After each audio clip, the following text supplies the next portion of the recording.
Sav Lucero at William Navarro, iiwan na ang Magnolia Hotshots para maglaro abroad.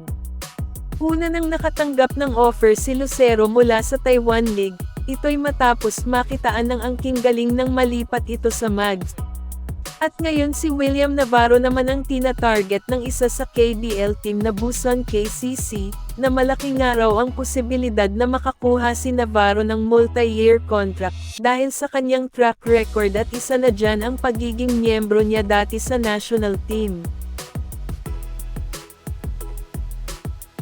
Marami ang nagsasabi na hindi na dapat palampasin ang mga ganitong offer, na mas malaki ang ipinagkaiba sa kinikita nila sa PBA. Sa ngayon ay mukhang may usapan ang nagaganap between Navarro at Busan KCC, na pina-finalize na raw ito. Kung ganon, matutuloy na kaya ang dating naudlot na paglalaro niya sa KBL? Kung hahayaan ng Magnolia na mawala sa kanila ang dalawang future players sana nila, malaking problema ang kakaharapin ng Mags nito, dahil mauuwi sa wala ang kinuha nilang players mula sa trade. Pero kung gusto ng Hotshots na manatili sa kanila si Lucero at Navarro, kailangan nilang taasan ang sahod ng dalawa para hindi na ito aalis sa poder nila.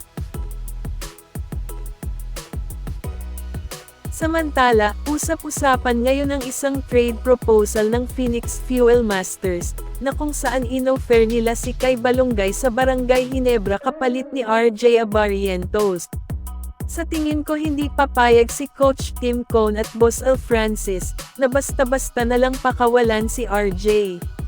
Matatandaan na sa kabila ng kakulangan ng Ginebra ng isang sentro, ay si RJ pa rin ang napusuan nilang kunin, so walang duda na gusto nila ang player na ito. Kaya malabong mangyari ang trade na ito.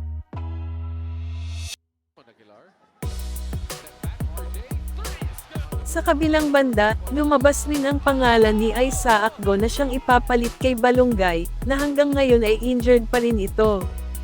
I think hindi rin papayag ang Phoenix kung si Go lang, siguro kung sasamahan ng Giants ng isa o dalawang players, o di kaya isang future pick baka kakagat ang Phoenix.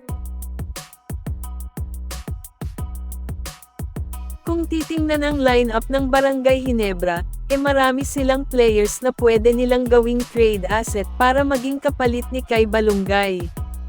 Andyan si Ben Adamos, isang big man, si Aljan Mariano, andyan pa si Von Pesomal, at ang mainit sa usaping trade na si Maverick Ahanisi, na noon pa man ay narrow rumor na ito. Yan ay kung handang pakawalan ni Coach Tim ang isa o dalawa sa mga players na ito.